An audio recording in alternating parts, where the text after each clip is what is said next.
작년 내내 우리 누가복음을 봤었죠.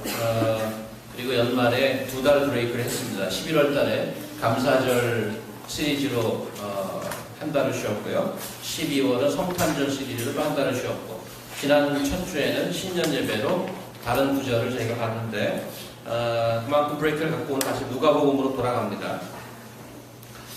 아마 기억이 가물가물하실 거예요. It's been a long time since we saw the Gospel of Luke. 누가복음은 예수님의 사역 동선에 따라서 세 섹션으로 크게 나뉩니다. 첫 번째는 예수께서 처음 사역을 시작했던 갈릴리 지역, 이스라엘의 지도로 보면 북쪽이죠. 갈릴리 호수를 중심으로 해서 갈릴리 지역의 활동을 기록한 그 부분.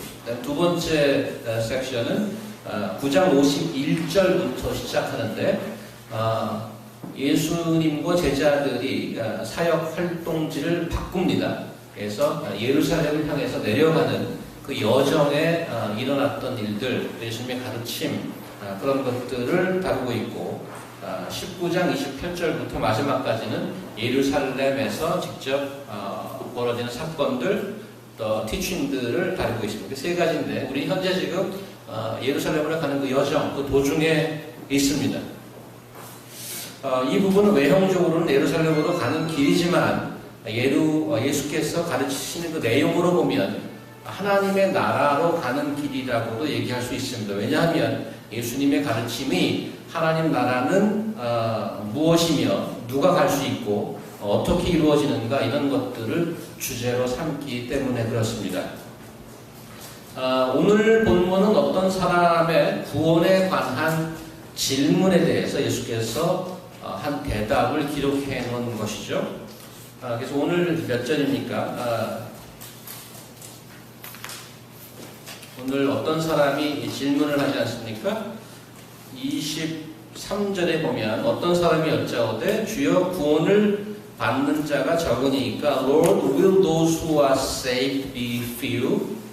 그렇게 구원에 대한 질문을 합니다.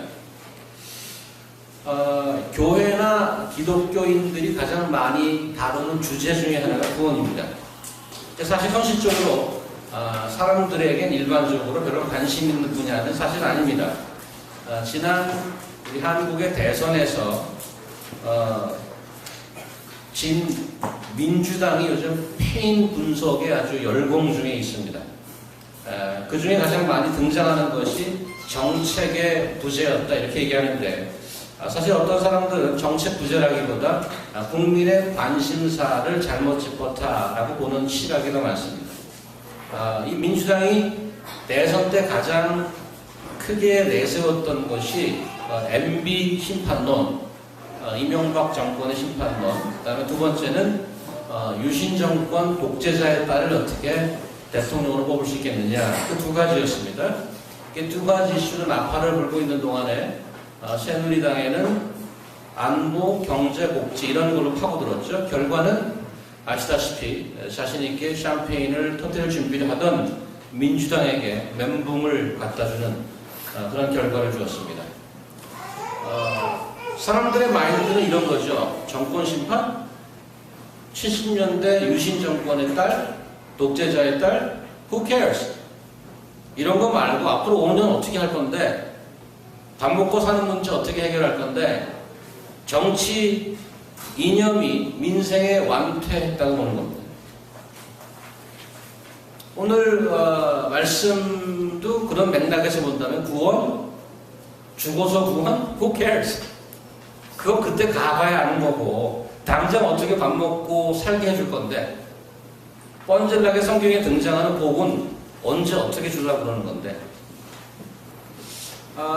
이 현실 속에 들어와 있는 우리 교회는 늘 이런 문제를 안고 살아가고 있는 것입니다.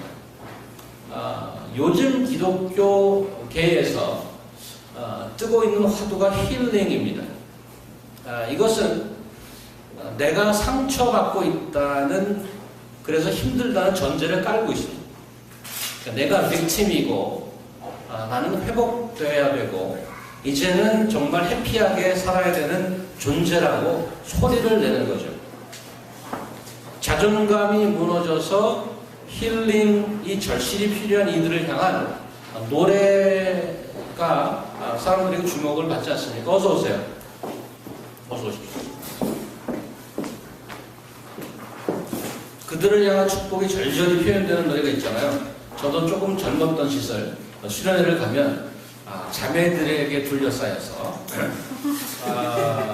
손끝에 굳은 살이 박히도록 기타를 치면서 불렀던 당신은 사랑받기 위해 태어난 사람. 얼마나 많이 불렀습니까? 기독교계를 넘어서 가요계까지 진출하는 몇 안 되는 히트곡 아닙니까? 그런데 이런 현상은 요즘에 새로 나온 게 아니란 말이죠.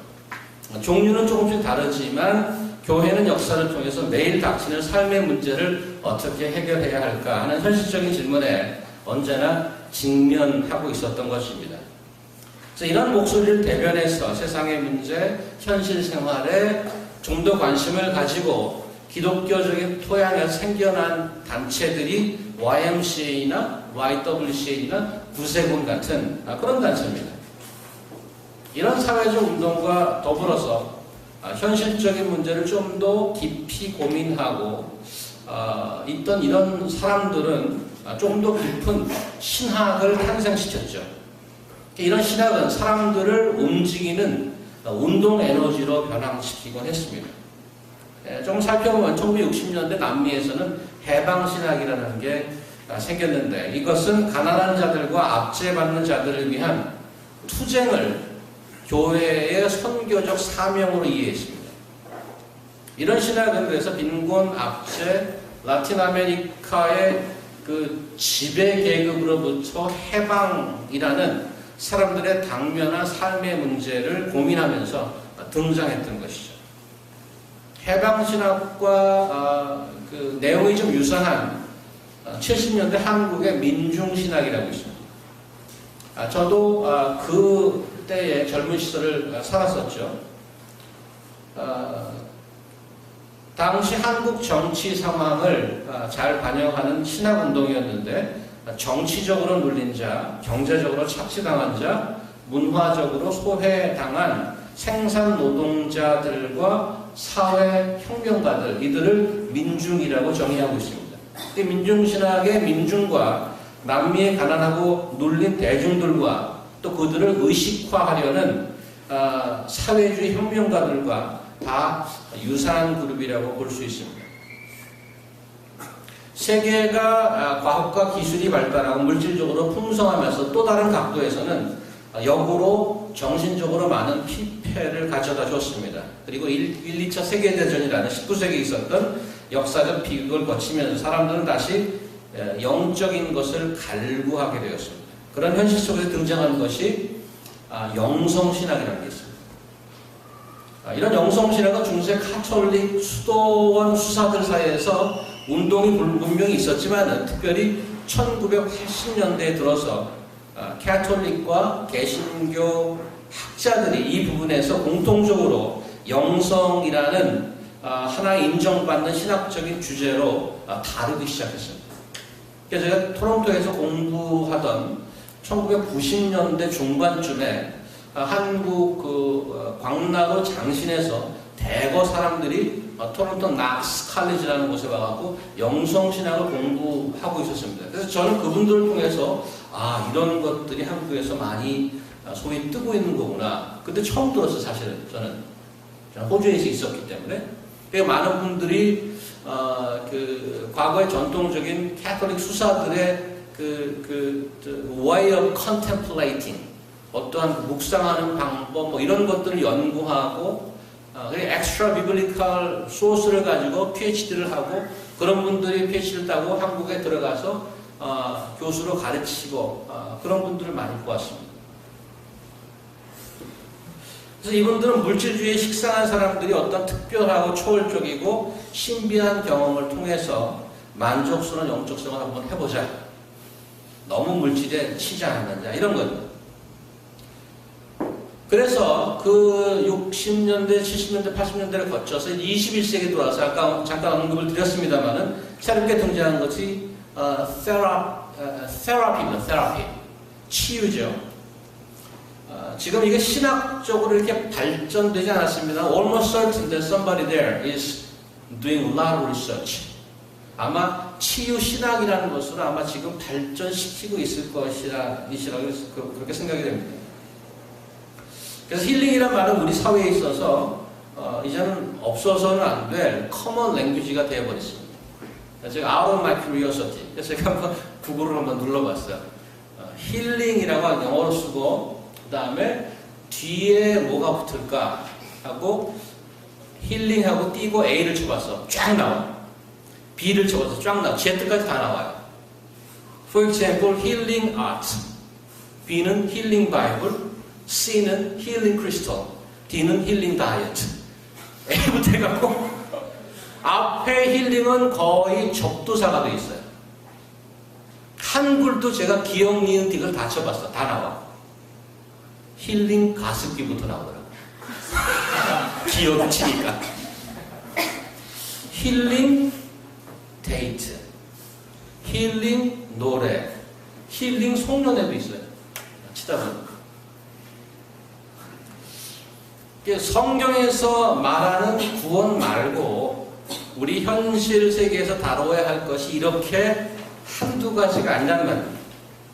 그렇다면 오늘 본문에 구원에 관해 질문하는 자는 현실감이 떨어지는지 혹은 신앙심이 아주 깊어서 아마 어느 갈릴리 남쪽의 어느 회당의 장로님 되는 분? 그 질문에 길게 심각하게 대답하는 예수님은 또 뭡니까? 예수님도 마찬가지로 민생에 별로 관심이 없는 하늘 어디 성과 내려오신 신령님의 수준인가요? 그래서 이러한 현실적인 문제를 바닥에 좀 깔고 오늘 본문을 한번 살펴보려고 합니다. 일단 이런 질문이 23절에 이 질문이 왜 나왔는가 직전에 사건을 보면 조금 알 수 있지 않을까. 13절을 한번 펴보세요, 여러분들. 13절 앞부분을 한번 잠깐 보면 다 읽지는 않겠습니다. 그냥 눈으로 스킴스로 하시면 될 것 같습니다. 저희가 설교를 한번 한 거니까요. 한 2달 전에. 13절 앞부분에 보시면 당시 신문 일면 헤드라인으로 대서특필될 만한 그런 사건을 다루고 있지 않습니까?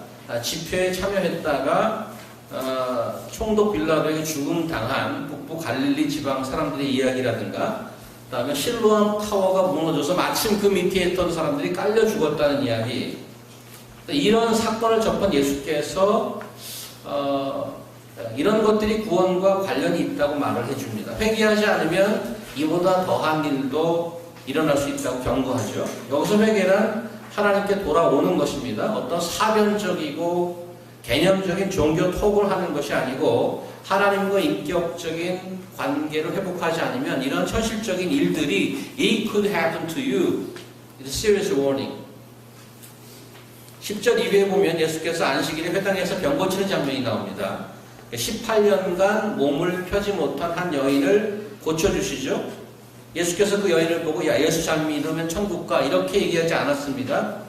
사람들 많은 데서 안식일날 그 여인을 고쳐주셨어요. 이 사건을 가지고 회당장과 그 무리들은 율법의 적용 범위를 가지고 거룩한 분노를 내죠. 어찌 안식일에 율법이 금하는 그 병 고침을 할 수 있느냐 이런 말입니다. 예수님의 반응이 저희가 굉장히 마음에 와닿지 않습니까? 야, 너희들 집에 개, 소 있습니다. 안식일에 개 목마르면 물 주고 밥 주고 빠지면 꺼내주지 않냐? 18년 동안 허리도 못 펴고 있는 여인, 안식일에 꺼내주는 거 마땅하지 않느냐? 너희 집에 있는 개나 소보다도 못하냐 이 여인이? 그러는 거죠. 이 개만도 못한 것들아. 욕하는 거죠 사실. 예수님 홀로 다니신 그 커다란 종교 권력에 도전하는 모습이죠. 예수께서 민심에 관심이 없나요? 13장 그 사건 이후에 계속해서 두 가지 비유를 말씀하는데 누룩과 겨자씨의 비유입니다. 아시다시피 하찮아 보이는 조그만 것이 나중에 큰 결과를 낸다는 그런 가르침 아니겠습니까? 그래서 그들이 생각하고 있는 유대인들 바리새인들이 생각하고 있는 자기네 집 짐승보다도 못한 병 걸린 여인, 죽거나 말거나 전혀 관심이 없는 여인, 그런 여인이 하나님의 눈에 봐서 아브라함의 자손이고 그 여인들, 그런 자들을 하나님께서 꺼내겠다는 겁니다. 그런 자들을 생명으로 귀하게 여기지 않는 자들에게 대해서 경고하는 거죠. 결국 누가 구원을 받을 것인가를 암시하는 장면이기도 합니다. 그래서 지금 잠깐 살펴봤죠. 이런 13장 앞부분에 나오는 일련의 사건들을 접했다고 생각되는 어떤 한 사람이 나와 질문을 던지는 거죠. 구원받은 자가 적을까요? 걱정이 어린 질문일 수 있습니다. 혹은 단순히 신학적인 curiosity, 혹은 out of his own pride. 나 유대인이야. 얼마나, 사실 유대인의 문헌에 보면 세상 사람은 많지만 하나님이 결국 구원하실 사람은 유대인뿐이다. 이렇게 표시하는 문헌들이 많이 있습니다. 그걸 확인하려고 질문을 했을 수도 있죠. 그런데 예수께서는 그 질문을 받고 심각하고 진지하게 반응하십니다. 그런데 예수께서 답하시는 방식이 그 사람이 원하는 그 답이었을까는 또 다른 얘기죠. 어서오세요, 재원 형제님. 늦게 오신 분들 제가 호명해서 다 환영합니다. 이렇게 일일이 호명해서. 얼마나 따뜻한 교회예요.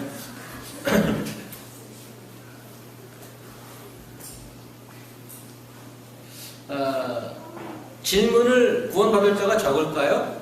그럼 답은 적다, 많다 이렇게 얘기하는데 적습니까, 많습니까? 24절 먼저 보세요. 24절 보시면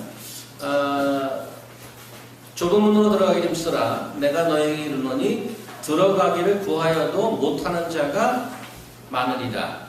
그러니까 들어가려고 해도 못 들어가는 자가 많다는 얘기는 구원받는 자가 적다는 얘기 아닙니까? 구원받는 자가 적다. 오케이. 이렇게 답을 29절 보세요. 그런데 29절 보시면 사람들이 동서남북으로 와서 하나님의 나라 잔치에 참여하리니 이 얘기는 동서남북에서 조금 왔다는 얘기입니까? 많이 왔다는 얘기입니까? 사람이 조금 왔다는 표현을 이렇게 안 하잖아요. 동서남북에서 하나도 안 왔더라. 이렇게 얘기 안 하잖아요. 주변을 돌아보았더니 개미 새끼 한 번 이렇게 표현을 하죠. 그죠? 동서남북에서 왔다는 얘기는 많이 왔다는 뜻 아닙니까? 그러면 24절에 못 들어가는 자가 많다고 그러고 29절에 사방에 몰려와서 하나님 나라의 잔치에 참여한다고 그러고 그럼 많다는 거예요, 적다는 거예요? 그래서 이런 말씀으로 보면 예수님께서는 그 사람의 질문에 직접적으로 답하고 있지 않습니다. 숫자에 관심 있는 게 아니라고 얘기할 수 있습니다. 예수께서 얘기하고 말하고자 하는 것은 무엇일까? 그걸 좀 찾아봐야 될 것 같아요. 오늘 24절에 다시 했습니다. 24절이 중요한데 다시 했습니다. 좁은 문으로 들어가기 힘쓰라. 내가 너에게 이르노니 들어가기를 구하여도 못하는 자가 많으리라. 여기서 들어가기를 힘쓰라 그러지 않고 좁은 문으로 들어가기를 힘쓰라 그랬단 말이죠. 좁은 문이란 말은 구원으로 가는 길이 여러 개 있지 않다는 얘기입니다. 요즘 포스트 모던 religious pluralism에는 뭐 남산 가는 길 앞에서 가고 뒤에서 이태원에서 올라오고 엠베사더 호텔로 가고 이렇게 여러 가지 있는 식으로 표현하죠. 산은 꼭대기지만 가는 루트는 여러 가지 있을 수 있다 이렇게 얘기하죠. 그렇지 않다는 얘기예요. 좁은 문으로 들어가기 힘쓰라고 얘기해요. 성경을 재편집하고 자의적으로 해석할 권리가 우리에게 주어져 있지 않습니다. 누구든 성경을 보고 해석하는 모든 자들은 1.1획이라도 우리 지난주에 봤듯이 넣거나 뺄 수 없고 자의적으로 해석할 권리가 없습니다. 요한복음 14장 한번 보실까요? 자, 이렇게 예수께서 이르시되 내가 곧 길이요 진리요 생명이니 나로 말미암지 않고는 아버지께로 올 자가 없느니라. 이것을 해석해서 이 나로 말미암지 않다는 것은 누구나 다 부처님도 얘기할 수 있고 공자님도 나로 말미암지 않고는 이렇게 얘기할 수 있다. 이렇게 해석할 수가 없다는 거예요. Very exclusive. 그래서 기독교는 이러한 구절 때문에 편협하다는 소리를 듣죠. That's true. 그 다음 방법과 사도행전을 보시면 이 예수는 너희 건축자들의 머릿돌로서 집 모퉁이의 머릿돌이 되었느니라. 다른 이로서는 구원이 없나니 천하 사람 중에 구원을 받을 만한 다른 이름을 우리에게 주신 일이 없음이더라. 그래서 좁은 문으로 들어가기 힘쓰라는 얘기는 There's no other way, only through me, Jesus. 그래서 요즘 문화에서 그렇게 얘기했다가는 굉장히 offend 하죠. That's what the Bible says. 그래서 좁은 문으로 들어가게 애써야 되는 것입니다. 두 번째 예수께서 하시고자 하는 말씀이 무엇일까 알기 위해 두 번째 힌트는 힘쓰라면 힘쓰라. 힘쓰라는 영문에서 make every effort라고 번역하는 영문 번역도 있고 우리 ESV에는 strive라고 번역했죠. 이 말은 strive라는 말은 운동선수들이 이기기 위해서 열심히 뛰는 그런 이미지가 있습니다. 혼신의 힘을 다 뛰는 이미지입니다. 우리가 귀에 못이 박히도록 들었던 얘기가 있죠. Salvation by grace. 구원은 은혜로 받는다. 그러면 strive to get it 이런 얘기는 그런 말과 모순되지 않느냐. 오늘 본문에서 들어가기를 힘쓰라라는 것은 오늘 본문 전체 컨텍스트 아래서 이해해야 되는 그런 말입니다. 그 문제는 조금 이따 다시 다루도록 하고요. 일단 구원을 받기 위해서 애써야 하는 부분이 있다고 일단 정리해 두시고 세 번째 예수께서 오늘 본문에서 하시고자 하는 얘기가 뭔가 25절 보시면 집주인이 일어나 문을 한 번 닫은 후에 여기서 후에라는 말이에요. 후에 시간에 관련된 사항입니다. 전과 후가 중요한 겁니다. 문은 닫히게 돼 있고 그 전과 후가 중요하다는 얘기입니다. 세 가지 정리해 보면 좁은 문은 예수 말고 다른 방법을 생각하는 자가 많이 있다는 얘기예요. 힘쓰라는 말은 힘 안 쓰고 넋놓고 있는 자가 태반이다 이런 얘기를 하고 있고요. 문을 닫은 후에라는 말은 이런 말이 나온 이유는 닫히기 전에 늦기 전에 무엇인가 해야 할 것이 있다는 말입니다. 그래서 이런 정리에 근거해서 24절을 그런 이유와 함께 제가 다시 읽을 텐데 잘 들어보시기 바랍니다. 지금 24절 여기 쓴 것과 조금 덧붙여서 제가 얘기할게요. 이렇게 읽으시면 이해가 빠릅니다.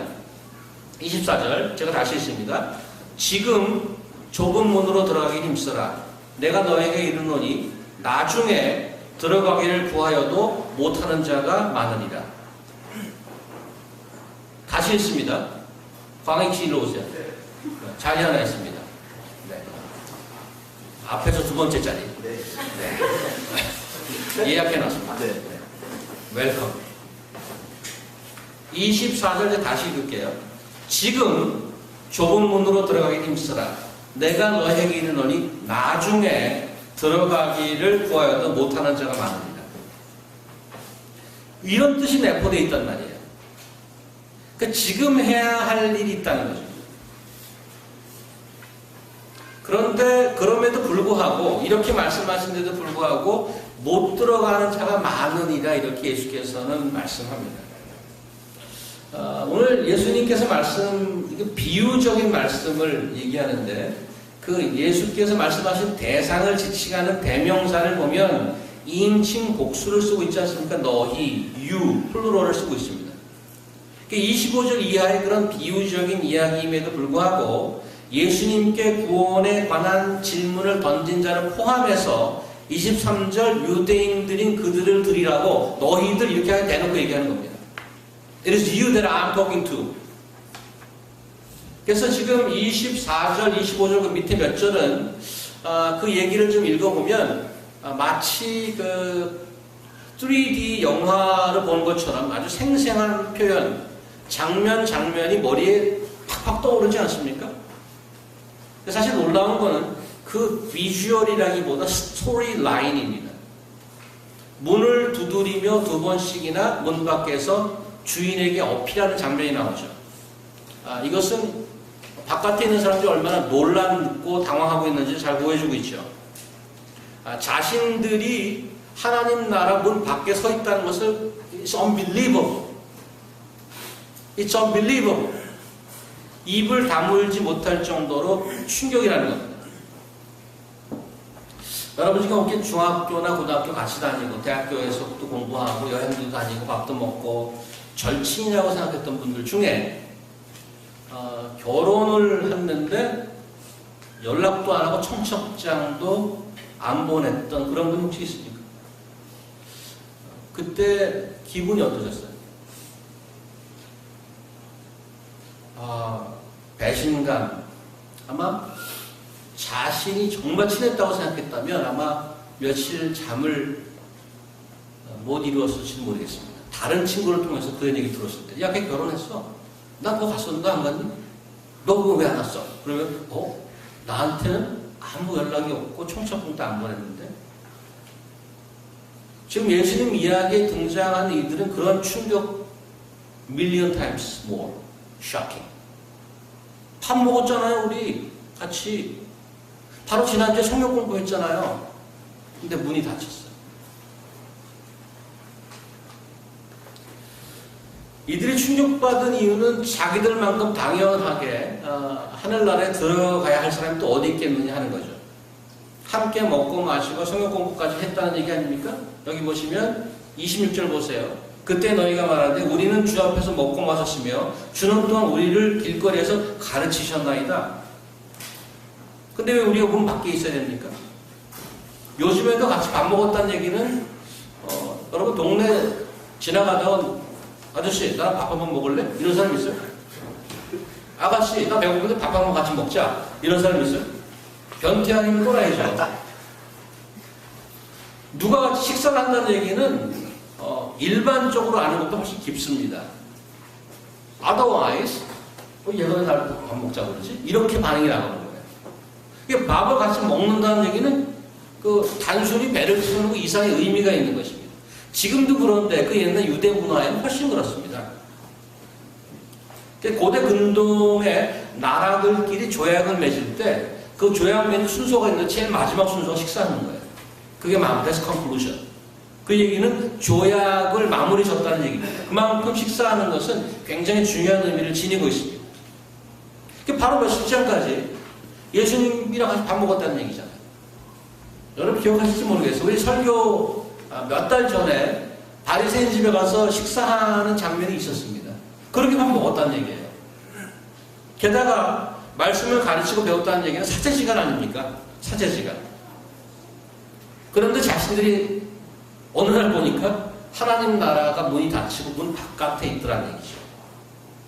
너무 놀라서 문 두드리고 문 열어달라고 그러다가 창문이 이렇게 있길래 빼끔히 봤더니 그 안에 파티 장면이 보이는 거예요. 28절 보니까 너희가 아브라함과 이삭과 야곱과 모든 선지자는 하나님 나라에 있고 오직 너희는 밖에 쫓겨날 것을 볼 때. 거기서 두드리다가 지쳐서 보니까 그 안에 파티가 열리고 있어요.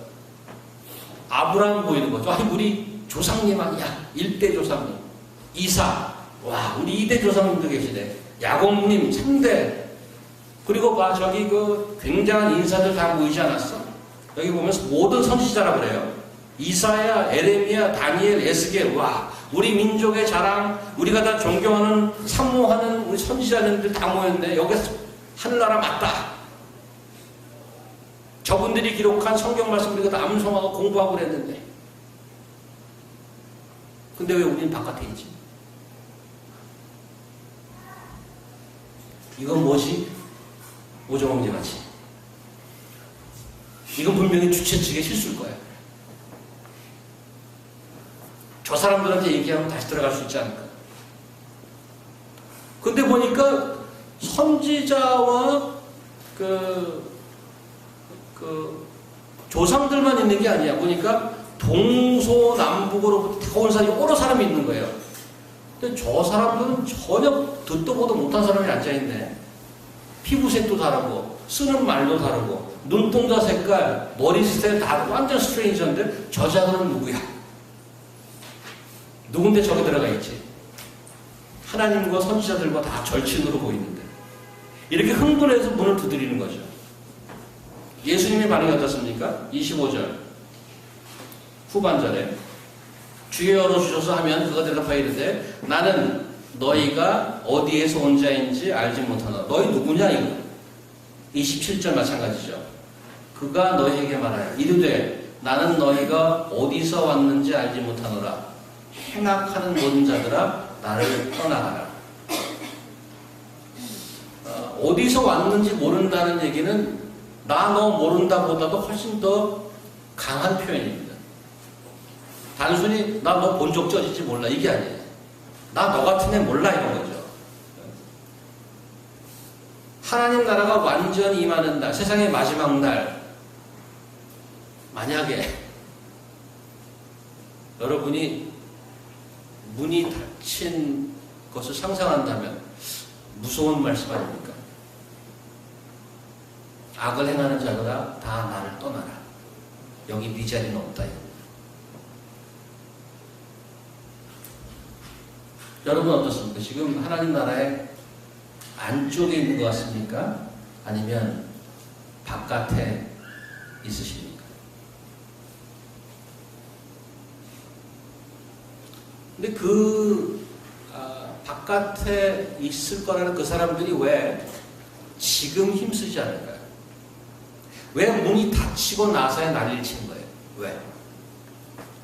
왜 그러냐면 자기들은 당연히 안에 있는 줄 알았어요. 문제가 뭐죠? 예수께서 지금 2번 반복해서 하는 얘기가 I don't know you. 나 너희들 몰라 그겁니다. 아니 밥 먹었잖아요. 철 공부했잖아요. I don't know you 그런 거예요. 그래서 같이 밥 먹고 성경 공부하고 암송하고 이런 것들이 하나님은 not necessarily that you know him. That's appalling, isn't it? That's scary.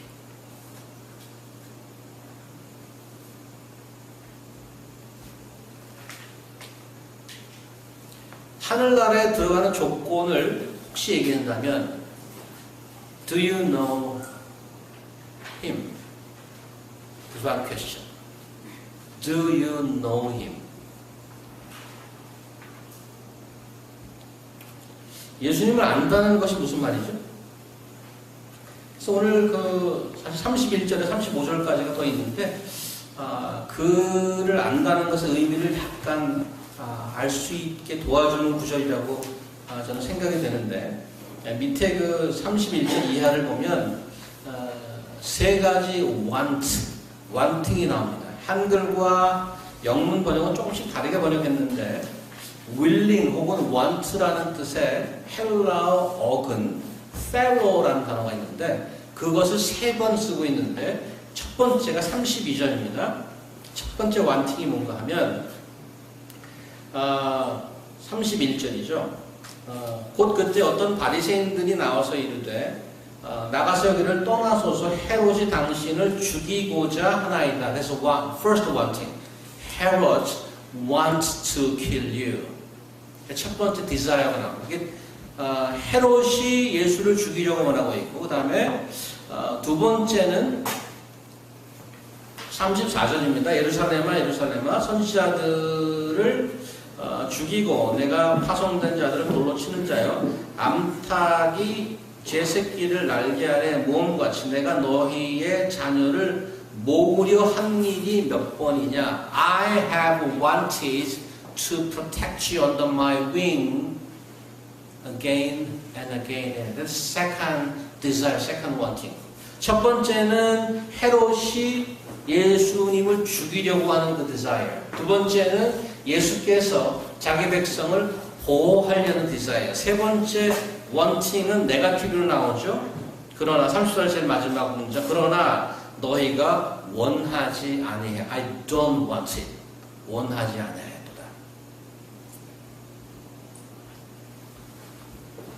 예수님을 안다는 게 무엇이냐를 질문하고 있는데 헤롯이 죽이려고 함에도 불구하고 예수께서는 예루살렘을 향하고 있어요. 왜 그러냐면 그 예루살렘이 that's his destination.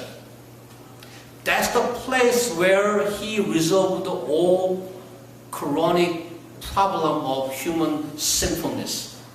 예루살렘에서 그 죄의 문제를 해결하려 거기로 들어가시는 거예요. 그 들어가는 길을 죽음으로 인해서 방해하려고 하죠. But he has a resolution to go there and to arrive there and to die there. 그래서 아까 좁은 길이라고 얘기했던 건 좁은 길로 들어가기 힘쓰라는 것은 사실은 십자가의 길을 얘기하는 것입니다. If you think about any other way to be saved, change your thought. Only way for you and I to be saved is through Jesus who died on the cross. 예수님을 초청하여서 식사한 바리새인들이 많습니다. 유대인의 대표 선수격인 바리새인들은 자신만만했어요. 그리고 언제나 주인의 자리를 고수했고 재판관의 자리를 차지하고 있었습니다. 예수께서 바리새인들의 집에 들어갈 때마다 늘 끝이 안 좋았어요. 늘 싸우고 나오셔요. 아까 우리 지은 자매님이 기도를 시작할 때 성경을 하나 읽어줬는데 그것도 바리새인들이 식사하다가 예수님과 싸우는 장면입니다. 왜 그러냐면 예수께서는 얼마나 많은 시간과 많은 노력을 가지고 자기 나라를 회복하려고 애썼는지 모르는데 그것을 다 거부하고 자신들이 주인의 자리에 앉아 있었던 것입니다. 근데 예수님과 식사를 한 사람의 유대인이 또 있습니다. 그 유대인을 한번 보려고 합니다. 누가복음 19장을 한번 가보실까요? 누가복음 19장을 한번 가보실까요?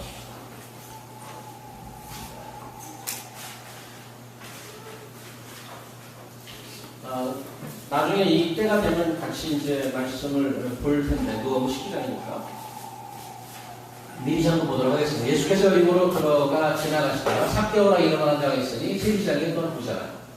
그가 예수께서 어떤 사람인가 하여 보고자 하되 키가 작고 사람이 많아 할 수 없어 앞으로 가려서 보기 위하여 돌 무화과 나무에 올라가니 이는 예수께서 그리로 지나가시게 된거라. 예수께서 그곳에 이르사 쳐다보시고 이르시되 삭개오야 속히 내려오라. 내가 오늘 네 집에 유하여야 하겠다 하시니 급히 내려와 즐거워하며 영접하거니 곧 사람이 보고 수군거려 이르되 저가 죄인의 집에 유하러 들어갔도다 하더라. 여기 또 바리새인들이 삭개오를 보고 죄인이라고 일단 딱 지정을 하죠.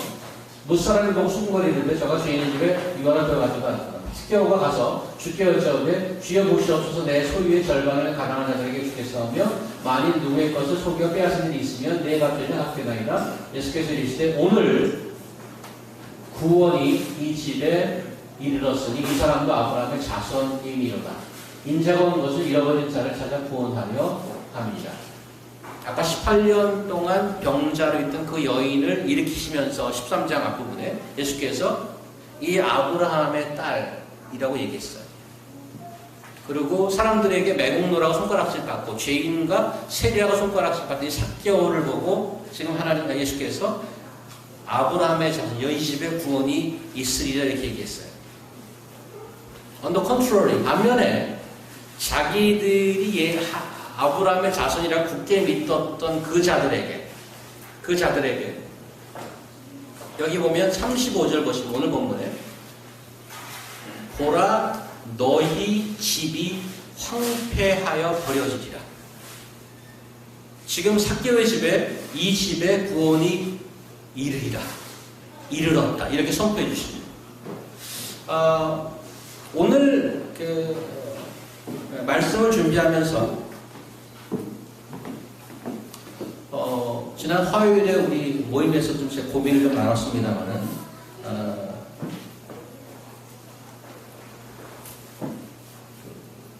새해 첫 해가 되면 떠오르는 그 이미지가 있잖아요. 해 뜨는 장면 있지 않습니까? 해 뜨는 장면에 해가 조금씩 올라오고 이쪽에 소나무가 이렇게 한쪽으로 이렇게 나오고 새가 이렇게 날아가고 그 장면 알죠? 알죠? You know that. 그래서 밑에 근하 신년 새해에는 뭐 이렇게 그래서 희망을 주고 뭐 이런 말씀이면 좋겠다고 그러는데 순서를 따라가다 보니까 데이 1부터 엄청난 sounds like it's threatening. Be careful. Make sure you are not out of the door. 경고를 준다는 거죠. 근데 remember, brothers and sisters. 여러분이 말을 들을 수 있는 지금이 복된 시간입니다. 제가 사실은 이 누가복음을 13장 이후에 봤더니 얼마나 how often 예수께서 특별히 바리새인들과 엔카운트 하는지 몰라요. 계속 얘기해요. 계속. That means they had a lot of opportunities. You have research on it. 그 다음에 계속 나와. 계속 바리새인들에 대해서 계속 얘기하고 있어요. How many times have you heard a sermon like this, brothers and sisters, like this? 우리 릴렉스 할 수 있습니다. 나 예수 믿고 이제 천국 가지.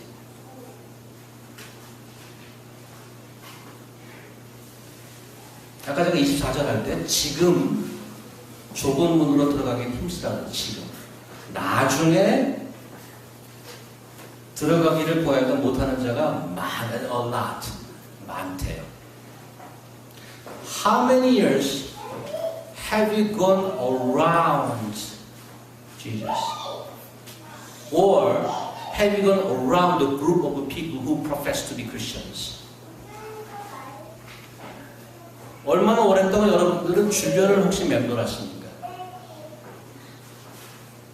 Would you be able to say, yes, I know him? Would you be able to say that? 여태까지 밀어놓으셨어요? 지금 하셔야 돼요. 제가 지난 여름에 런던에 컨퍼런스에서 갔다 왔잖아요. 근데 런던 히스로우 공항과 제가 머무를 그 목사님 집과 기차로 1시간 이상 걸려요. 기차로. 굉장히 멀죠. 그래서 그 왔다 갔다 하면 기름값도 엄청나기 때문에 기차 타고 가겠습니다. 그렇게 얘기했어요. 나오실 거 없어요. 제가 기차 타고서 그 집 안으로 걸어가겠습니다. 히스로우 공항이 그때 올림픽 직전이었어요. 그래서 사람이 무지하게 많이 들어오는 거예요. 저는 뭐 햇바람 불고 놀러 야 오랜만에 런던 왔네. 그러고 이제 뭐 좋아서 옆에 사람들 얘기도 하고 이러고 있는데 그래서 나와서 짐을 끌고 나와서 역에 가서 이게 뭐 사람 별로 없어요. 그래서 이제 탔어요. 근데 나중에 알고 보니까 제가 막차를 탔더라고요. 기차에 막차를 탔어요. 그래서 제가 만약에 그 막차를 놓쳤다면 어떻게 됐을까? 거기 그 역에서 뭐 어디 가서 뭐 잘 데도 없고 공항에 도로 들어가서 밤을 새고 뭐 혹은 택시를 탔더라면 한 100파운드 나왔을 거예요. 150불, 170불 정도 나왔을 거예요. 그리고 거길 도착을 했더니 새벽 1시인가 넘었어요. 그 집 앞에 도착했더니. 너무 깜깜하고 그래서 걸어가기도 너무 힘들고 그래서 여기 택시가 막차가 떠났다 했어. 한 개. 그러니까 막차를 2개 타고 그 집에 겨우 도착했어요. 거의 1시 반 그렇게 돼가고. 뭐 이거는 죽고 사는 일은 아니죠. 뭐 정 안 하면 택시 탈 수 있어요.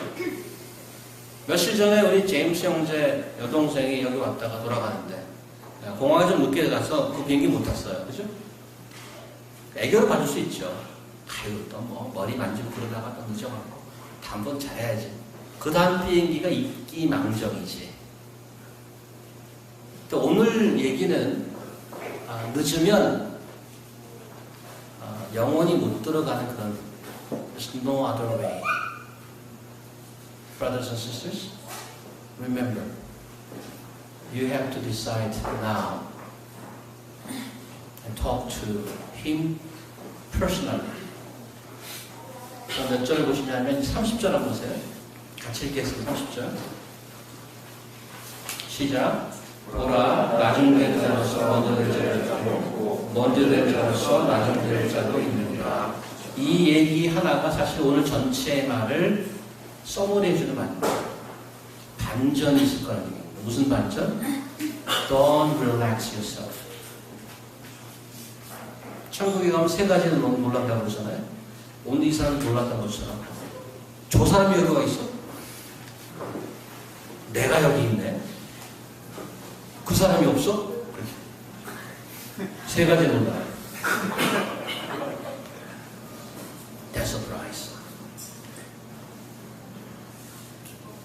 make that surprise to you. 그래서 저는 새해를 시작하면서 하나님의 간절한 사랑이 담긴 암탉의 날개를 치고 그 병아리를 꽂듯이 말할 때는 하나님의 사랑이 살아있는 것입니다. Please remember, don't go around the game one another year. Go and come to closer, further up, and hold his hands. Pray now. 다다음 주에 새벽기도 시작합니다. Now. 언제 내가 새벽기도를 해봤어? 새벽은 That's not my time. 그렇게 얘기하지 마시고 다음 시간이 안 올 수도 있어요. There's a possibility for you. There's no other time.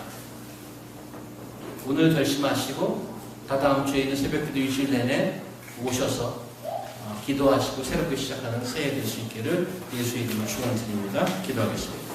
하나님 감사합니다. 저에게 말씀으로 계속 경고해 주시고 그 안타까운 사랑을 보여주신 것을 감사합니다. 하나님께서 오래전에 죄를 위해서 돌아가시고 이제 하나님의 그 영원한 가치로 살기를 원하셔서 죄를 격려해 주신 것을 감사합니다. 제가 정신을 차리고 그리스도를 아는 자들 되도록 도와주시고 그리스도를 아는 그 지식과 그 사랑에 자라갈 수 있도록 하나님의 인도하여 주시옵소서. 예수 그리스도의 이름으로 기도합니다. 아멘.